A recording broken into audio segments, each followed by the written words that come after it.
We start the day's other headlines in Ukraine, where a massive Russian drone and missile barrage killed at least 25 people overnight, including 3 children. 2 apartment blocks collapsed in the attack on the western city of Ternopil. At least 24 people are still unaccounted for. Meantime, in Turkey,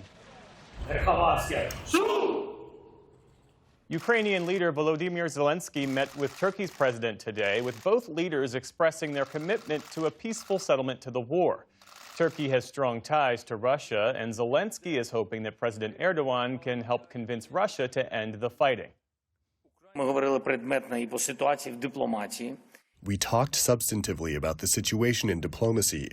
There is no alternative to peace. Russia must understand that there can be no reward for waging war and committing killings. Also today, the Trump administration has dispatched Army Secretary Dan Driscoll to Kyiv. A defense official tells the NewsHour that it's a diplomatic mission, not a military trip, and that he'll also speak with Russian officials.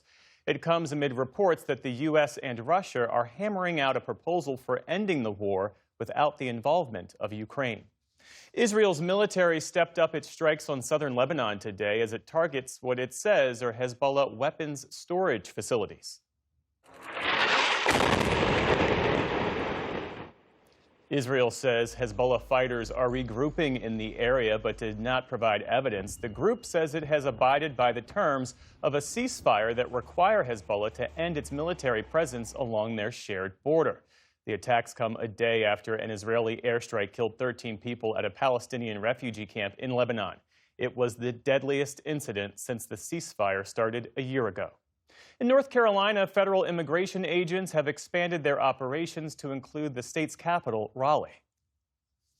They just keep going into this job site, this building site in downtown Cary, and just keep pulling people out and putting them in that car. Cell phone footage captured federal agents arresting multiple people at a construction site Tuesday in a Raleigh suburb.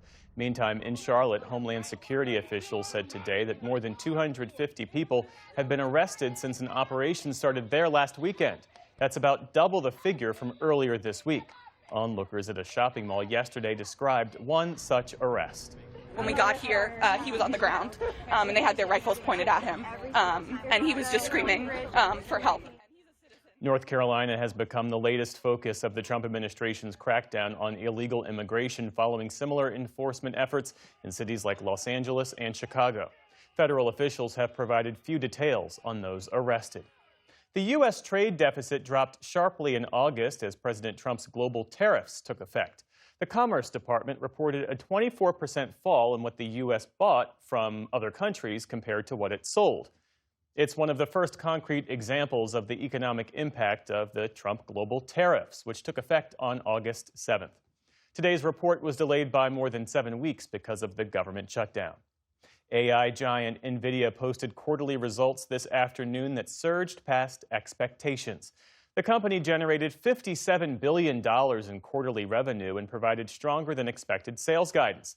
The results came after the closing bell on Wall Street and are expected to ease concerns about an AI bubble. Ahead of those results, stocks posted modest gains. The Dow Jones Industrial Average added nearly 50 points. The Nasdaq rose around 130 points. The S&P 500 ended the day with a gain of about 25 points. And Roger Federer is heading to the International Tennis Hall of Fame. The body's honorary president, Kim Clijsters, told the tennis legend via video link in his first year of eligibility. It is my great honor to officially let you know that you are going to be inducted into the International Tennis Hall of Fame in 2026. Federer was the first man to win 20 Grand Slam championships, racking up 8 Wimbledon titles and 5 consecutive U.S. Open wins. He called it a tremendous honor. Curacao is now the smallest country by population to ever qualify for a World Cup. The island nation's team held Jamaica to a draw yesterday to advance to the tournament. Curacao is an autonomous Dutch territory of just 156,000 people. So that meant the team relied heavily on players born and raised in the Netherlands. They take the record from Iceland and its 350,000 people, which made the World Cup back in 2018.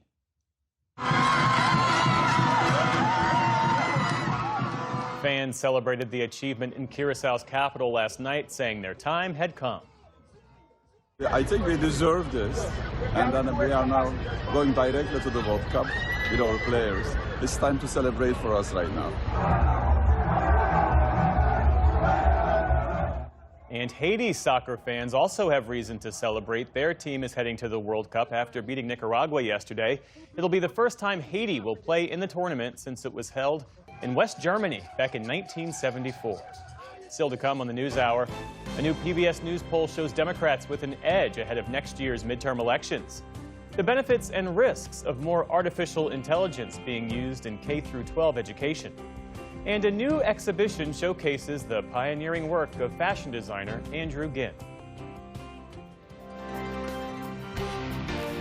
This is the PBS NewsHour from the David M. Rubenstein Studio at WETA in Washington, and in the West from the Walter Cronkite School of Journalism at Arizona State University.